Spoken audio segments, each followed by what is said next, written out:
Hey, hey.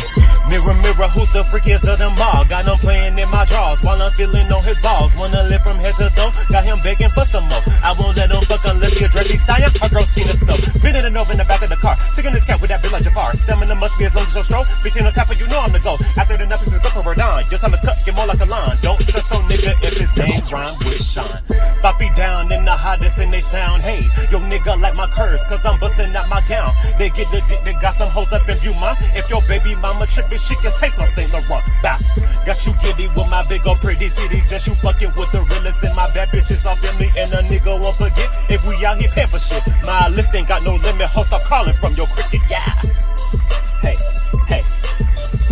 Fever out now.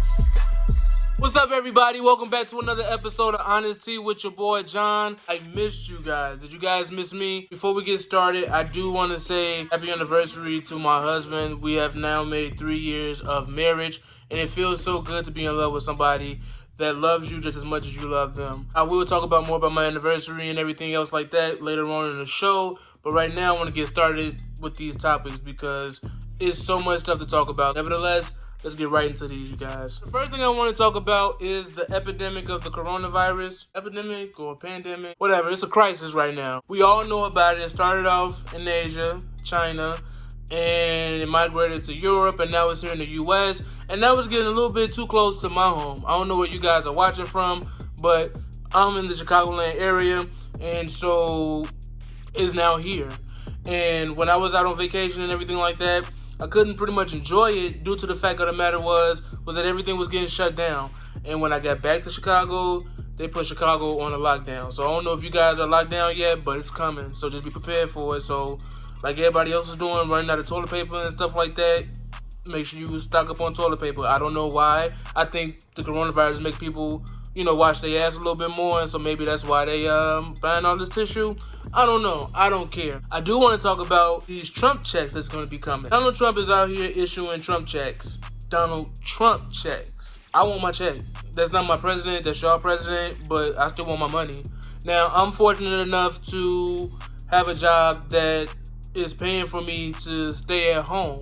Not everybody has that. So I'm glad to, to see that Donald Trump is actually doing something about it. Not much. It ain't gonna do much, but shit, $1,000 is $1,000. Donald Trump is sending out these checks. I want one of these checks. A lot of people are upset at Donald Trump because he called the coronavirus the Chinese virus. I found that shit hilarious. I was busting up laughing when I saw it. There's a lot of people saying, oh, well, that's racist, and that's this, and that's that. But we already know Donald Trump is racist. We know Donald Trump is a sexist pig. Donald Trump is Donald Trump. So at the end of the day, that man ain't gonna change. Other than that, just make sure you guys stay safe. Cover your mouth when you cough. Cover your nose when you sneeze. Just be safe, you guys. Just be safe. Ryan Murphy posted a photo on his Instagram page and showed the picture for season 10. And as I'm looking at this picture right now, I cannot tell you how excited I am. I cannot wait for season 10 of American Horror Story.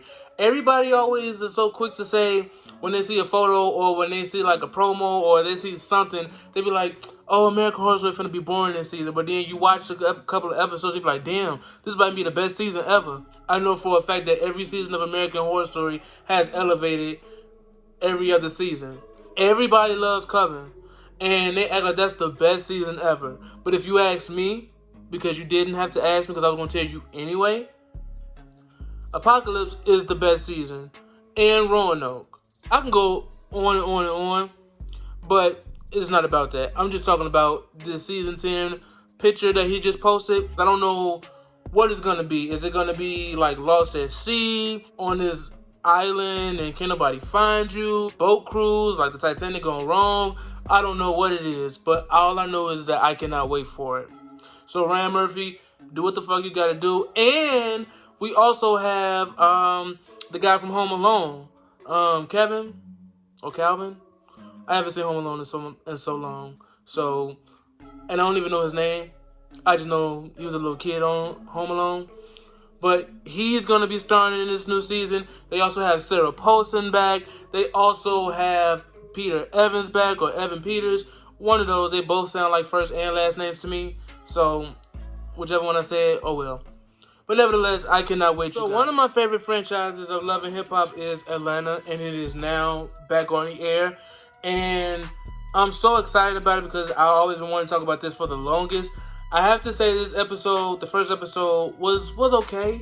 Nothing really stood out the most. I mean, everything seems like the same storyline, but for some reason, it is still the best franchise ever.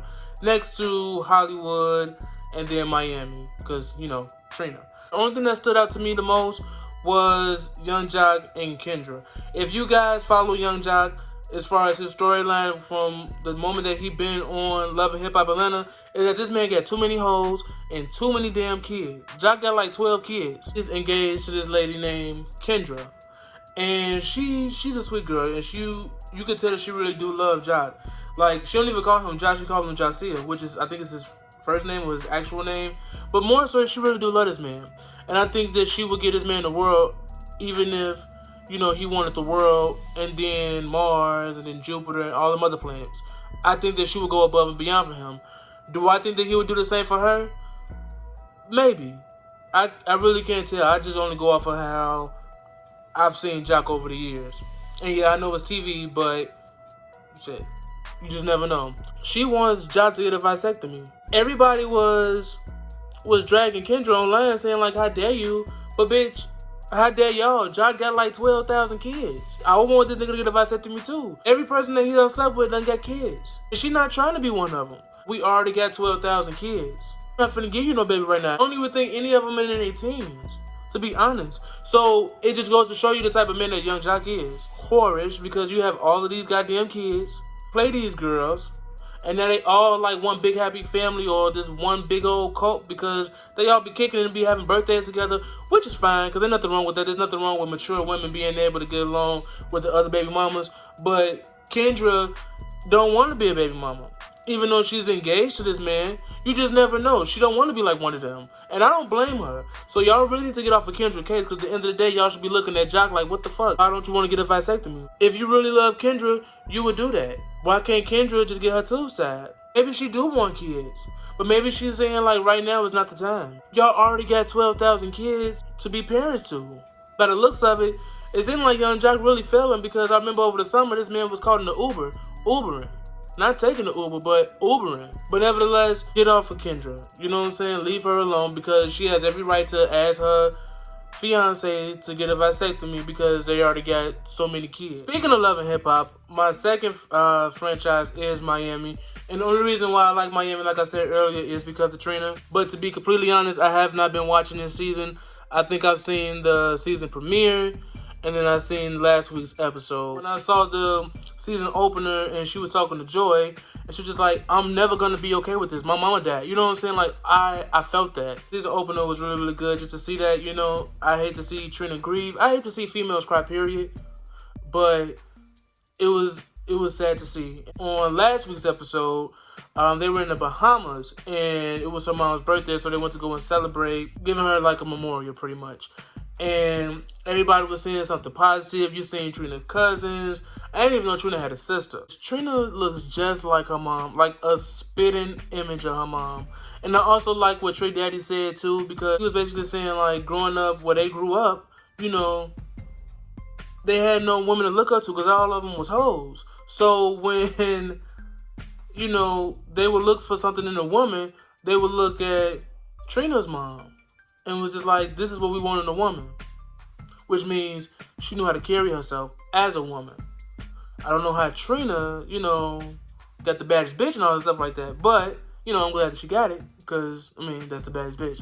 But nevertheless, it goes to show you the type of character that Trina's mom had. And then it was also a little funny moment when Bobby Lights got up on there and was just like, nah, y'all think that Trina was the baddest bitch? No, it was her. And it's just like, okay, Bobby, you really can't. I mean, like, Bobby is Bobby, so I'll put it that way. And then he also messy too. But you can't take Bobby nowhere, obviously, because I mean he was just clowning, not in a bad way, but like in a funny way. I do have to say this though, Bobby, you fucked your face up because all of that Botox and shit, you didn't need it. Bobby was cute, not my type, but he was cute. Just looking at him now, or looking at him on Love and Hip Hop Miami now, he look weird. He look creepy. He looked like like SpongeBob did when he became normal. That's how Bobby face looked. Come to find out, Santana fat ass is on Love and Hip Hop Miami. Don't know how she got there, but she got there. Good for her. Also, before I go, Nikki Natural. Bitch, you know exactly who you are. If you guys watch Love and Hip Hop Miami, Trina got into it with this girl named Nikki Natural. I don't know what the case may have been, but Nikki Natural just kept coming for Trina. And Trina was just like, bitch, you got me fucked up. Who you think you're talking to or whatever? Making Trina get loud. I noticed when Trina feels the type of way, or when Trina finna, like snap, she get to cursing you out. She get to talking fast, like real ghetto and shit. Like how hood girls be doing for real. And she was finna fucking run up on Nikki Natural. And then Nikki Natural thought she was bad enough to try to run up on Trina. And then all the girls that was with Trina that day went to go whoop her ass. And then last week, Nikki Natural started coming for Trina again. And so, of course, I had to go drag that bitch. So what I'm finna do right now is drag that bitch some more. Nikki Natural, you ugly brace face looking bitch. You keep Trina's name out your motherfucking mouth, okay? Because at the end of the day, bitch, you will never be Trina. Your music is whack. Your pussy is whack. You're an ungrateful little snobby little ugly bitch. And that's all I'm gonna say on that. I stand for my phase. I don't like people talking about my phase. If you got something to say about Beyonce, Nicki Minaj, and Trina, oh, bitch, I got something for your ass. And that's period. Period. I don't give a fuck who you is, except for family. Because, that's family. But anybody else, nah, bitch. We're going to have some words. So the next topic that I'm going to talk about is RuPaul's Drag Race. So I'm not going to give away who went home both weeks. If you haven't watched it, then go ahead and watch. I love me some Heidi. Heidi in Closet. I don't like that name either. So hopefully she do change it. So like RuPaul said, I'm just going to call her Heidi. Because that's just too much. Heidi in Closet. Whatever. So I love Heidi. And I didn't think I was going to like her that much. But she really grew on me automatically, and within these 3 episodes, grew on me. And I love how talented she is, because I thought that she would be the first person to be sent home packing. No. Heidi be bringing it. Like, she really be bringing it.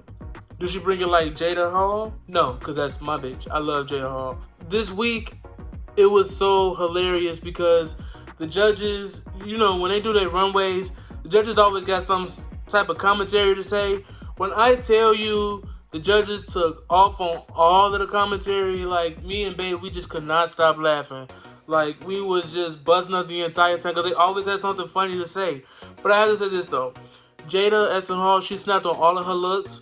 I felt as though that she should have won that challenge, but they gave it to, I think her name was Fiona Good or Nikki Good or one of them British girls. They gave it to one of her. Although I feel like, Jada should have won that one, but I don't know what I'm talking about. RuPaul does, the judges do, so it's ultimately up to them. So I did some more research, you guys, and I had to find out why Sherry Pie was eliminated, because in every episode they keep talking about how Sherry was disqualified. I thought it was something racist, but come to find out it was something a little bit more deeper. But there's nothing deeper than racism, don't get me wrong. But it was something more in depth to what she actually did to a couple of people. Sherry Pie was accused of catfishing someone. And it went to the point where she was acting as if she was in charge of this drama department in New York. And she would have guys like send video recordings of them, not like jagging off or anything like that, but like being naked and performing the scene. Why do you have to do the extreme to get somebody's attention? But at the same time, it's just like, as an actor or somebody who know how these situations go, how do you not know that you're being played? Or how do you know this is not real? So this guy basically found out that Sherry Pie was on RuPaul's Drag Race, and he wrote this big old page on Facebook, and it got a lot of attention, and so that's how they found out. So it goes to show you that Sherry Pie did do really, really good in Drag Race this season.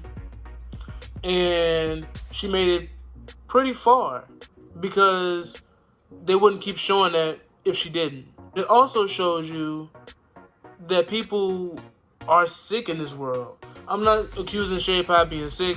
I do think that she was wrong, but people get catfished all the time.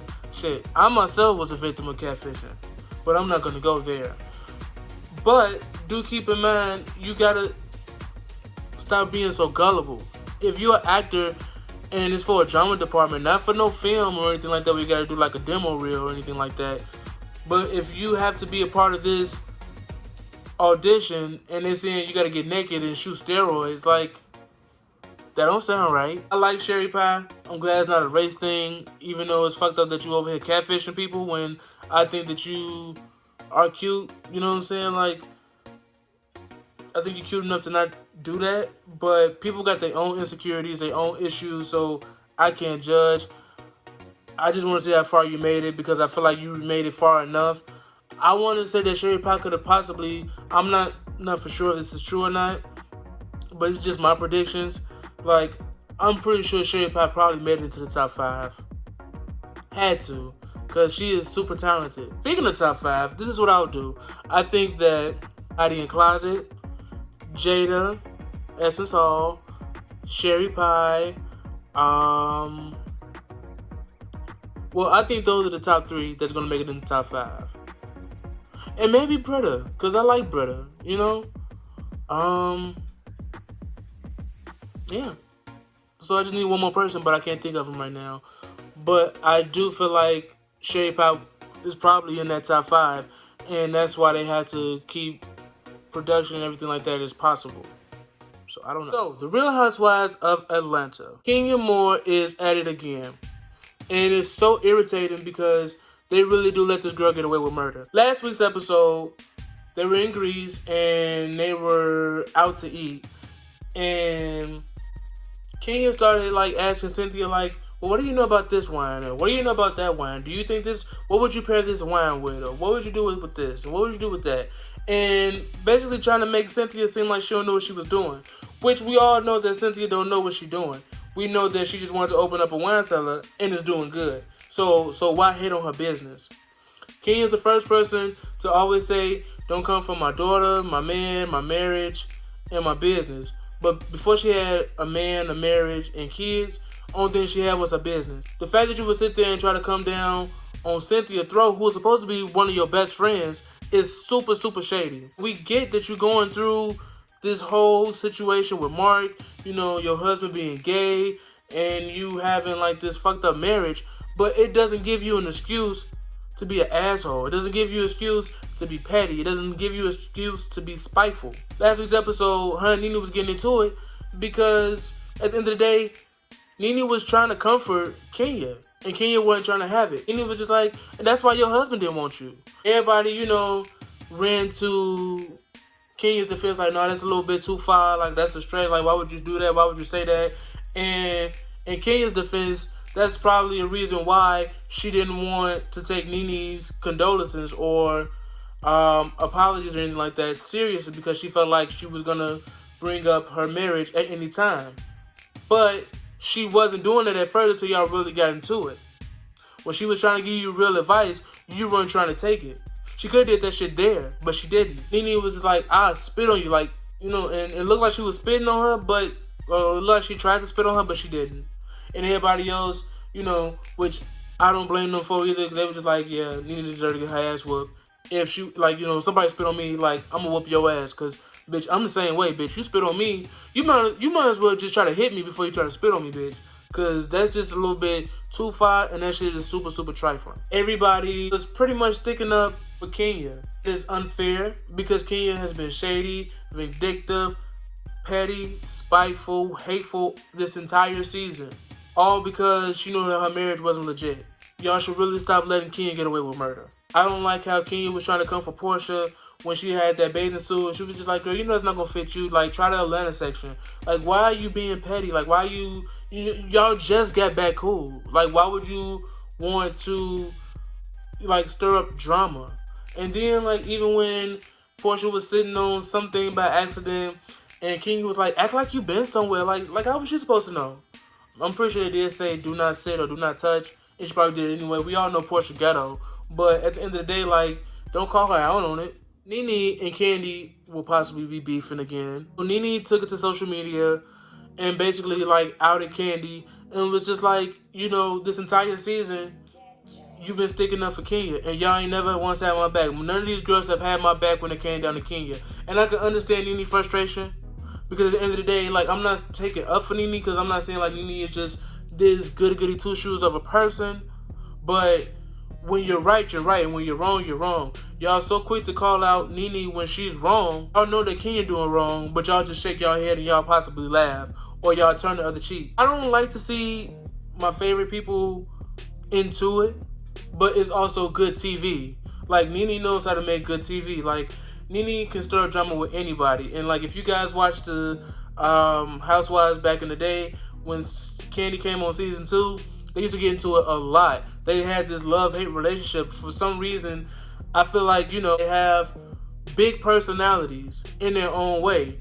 And so when they both cross paths, it's either Nene's way or you can take the Candy highway. It's one or the other. So now they've been going back and forth on social media saying like, oh, well, your storyline was boring. I heard you was reaching for this. I heard you was reaching for that. And I hated to see that, but I'm also excited to see that because to see what is going to happen towards the reunion and for a future season. Although the reunion was supposed to be filmed maybe like 2 or 3 weeks ago, it got postponed due to the coronavirus. And speaking of the coronavirus, Andy Cohen had tested positive for it. So I'm pretty sure that's the reason why it got canceled. But it's still gonna show up. I mean, shit, y'all better do that shit right away. I mean, like, if y'all gotta FaceTime each other, do that. I can't wait to see it. But yeah, other than that, it was sad to hear that Andy Cohen got the coronavirus. A lot of celebrities got it. But it's neither here or there. God can heal all. So before I end this episode, I do want to give a special shout out to my husband.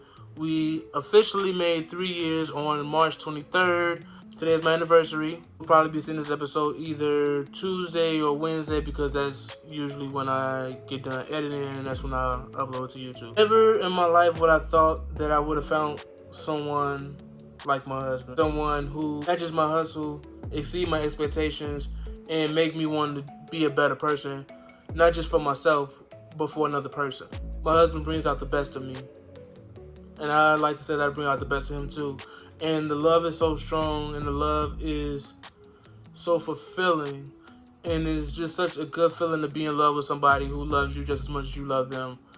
And I just pray for many more years of marriage to come. You know, I know this man like the back of my hand. And I just love him. I do. I never really confess my love for another man as much because I'm very, very private. But something about him, but I know what it is now, you know, made me want to confess my love for another man. Made me want to stop being the old person that I was and become a new and better person. So I love him for that. I know he's watching. And if he watches, I'm pretty sure he just watched like the first part. I don't care as long as I got my view. But I love him. And I thank God for him. Also, when it comes down to the anniversary, we went out of town. We spent it a little bit early. But due to the coronavirus, everything was pretty much shut down. We went out of town. But we spent it early. And we upgraded our rings. He surprised me with it.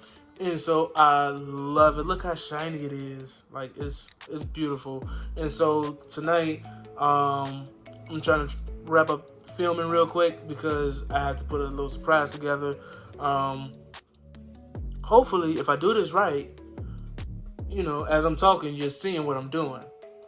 But if not, then I'll just take a picture of it because fuck it. Like, share, comment, and subscribe below, you guys. You guys have a great week, a great weekend. Also, you see I got my hair cut. Well, it's growing back now. But as you see, I have no beard. So now you can see my dimples a little bit more. See that? And, you know, nice and clean. You know what I'm saying? A little bit young in the face. No, not young. But nevertheless, I told you guys I was going to get a haircut. Because I went to my anniversary. But now it's kind of growing back. Because it was a bald fade. But now it's growing back. So, nevertheless, see you guys next Tuesday or Wednesday. I don't know which one it is, but just be on the lookout. You guys have a good one.